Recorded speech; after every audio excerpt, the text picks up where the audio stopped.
할렐루야. 오늘 하나님의 말씀은 로마서 15장 14절에서 21절까지의 말씀입니다. 이방인을 위한 예수의 일꾼이라는 제목입니다.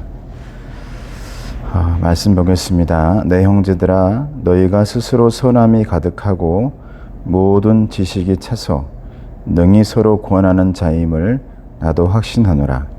그러나 내가 너희로 다시 생각나게 하려고 하나님께서 내게 주신 은혜로 말미암아 더욱 담대히 대략 너희에게 썼노니, 이 은혜는 곧 나로 이방인을 위하여 그리스도 예수의 일꾼이 되어 하나님의 복음의 제사장 직분을 하게 하사 이방인을 제물로 드리는 것이 성령 안에서 거룩하게 되어 받으실 만하게 하려 하심이라. 그러므로 내가 그리스도 예수 안에서 하나님의 일에 대하여 자랑할 것이 있거니와, 그리스도께서 이방인들을 순종하게 하기 위하여 나를 통하여 역사하신 것 외에는 내가 감히 말하지 아니하노라. 이 일은 말과 행위로, 표적과 기사의 능력으로, 성령의 능력으로 이루어졌으며, 그리하여 내가 예루살렘으로부터 두루 행하여 일루리곤까지 그리스도의 복음을 편만하게 전하였노라.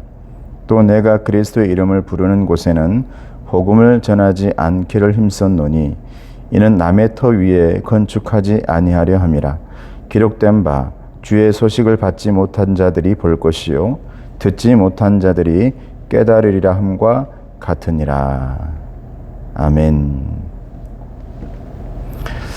오늘 말씀 제목이 이방인을 위한 예수의 일꾼인데, 사도 바울은 예수님으로부터 다메섹 언덕에서 부름받고 나서 내가 사도다라고 얘기를 합니다.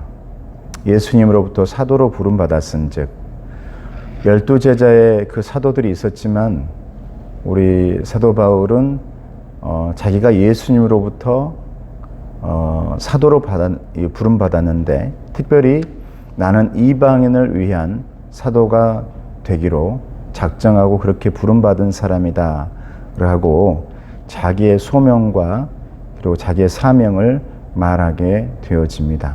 그래서 그가 이제 신약시대 사도행전을 지나서 모든 말씀을 보게 되어지면 그가 개척한 교회, 그리고 그가 또 이 전도했던 사람들을 통해서 신약은 점점 이루어져 가고 있고, 또 하나님의 나라가 확장되는 것을 보게 되어집니다. 그래서 이제 예수님의 시대가 예수님이 이제 돌아가시고 부활하시고 이제 오시기를 기다리면서 성령 시대가 되었는데, 성령 시대의 가장 큰 일꾼이 바로 사도 바울인데, 사도 바울이 해야 될 일은 뭐였냐면, 내가 땅 끝까지 이르러 내 증인이 되리라 했던 예수님의 마지막 사명을 이루어 나가는데, 가장 큰 일꾼이 되었던 사람이, 그전에는 핍박했던 사람, 이제는 예수 만나서 변화되어서 가장 겸손한 바울이라는 사람입니다. 그러니까 저와 여러분들이 어떤 사람들이 이방인의 일꾼이 되고 가장 교회를 알지 못한 사람들을 전도를 잘할까? 가장 전도를 못한 사람이 목회자입니다. 왜냐하면 사람들을 몰라요. 사람들의 성향도 모르고 그 사람들의 특징도 모릅니다. 그런데 가장 전도를 잘한 사람들이 누구냐면 여러분들입니다.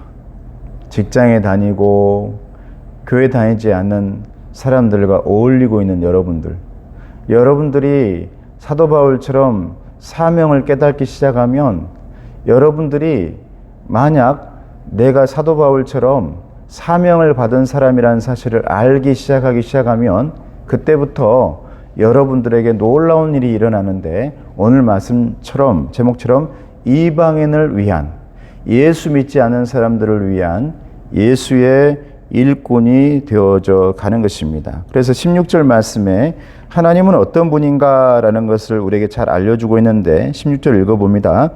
이 은혜는 곧 나로 이방인을 위하여 그리스도 예수의 일꾼이 되어 하나님의 복음의 제사장 직분을 하게 하사 이방인을 제물로 드리는 것이 성령 안에서 거룩하게 되어 받으실 만하게 하려 하심이라. 여기서 이방인을 제물로 드린다라는 말은 예수님께서 베드로에게 했던 말하고 똑같은 말이죠. 너는 앞으로 사람 낚는 어부가 될 거야. 그전에는 바다에서 고기 낚는 어부였지만 이제 앞으로는 너는 내 사명을 이루어가고 내 사명을 확장해 나갈, 하나님 나라를 확장시켜 나갈 사람을 낚는 어부가 될 거야. 이건 전도자 그리고 선교사를 말하는 것이죠. 그 말씀을 가장 정확하게 파악했던 사람이 사도 바울입니다. 그래서 이방인들을 제물로 드린다. 이 말은 저와 여러분도 하나님께 드려진 산 제물이지 않습니까? 예수님도 우리를 위해서, 우리 죄를 위해서 산 제물이 되어서 우리를 구원하셨던 분입니다.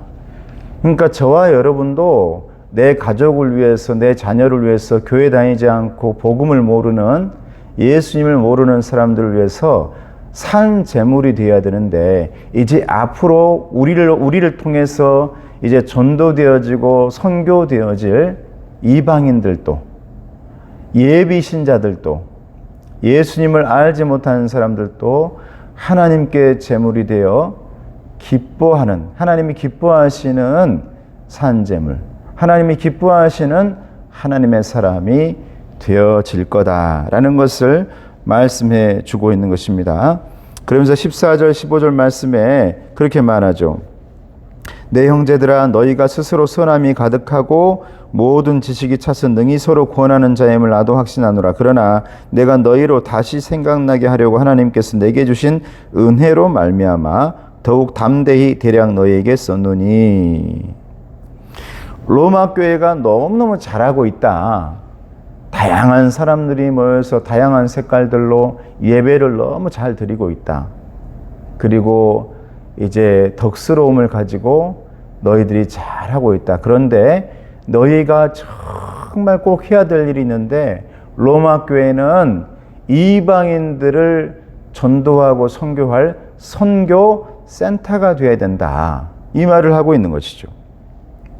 너희가 항상 선교해야 되고 전도해야 될, 너희들을 가장 이방인들이 모여서 예배하고 있는 이 로마 교회, 정통 유대인이 아닌 로마 교회 안에 이방인들이 너무 많은데, 인종들도 많은데, 전통도 다르고 색깔도 다르고 모든 것들이 다른 사람들이 너무 많은데, 이처럼 너희들도 그런 사람들, 세상에 나아가서 그런 사람들을 교회로 오게 하는 선교지, 그리고 선교 센터가 되어야 된다라는 것을 사도 바울이 말하고 있는 것입니다.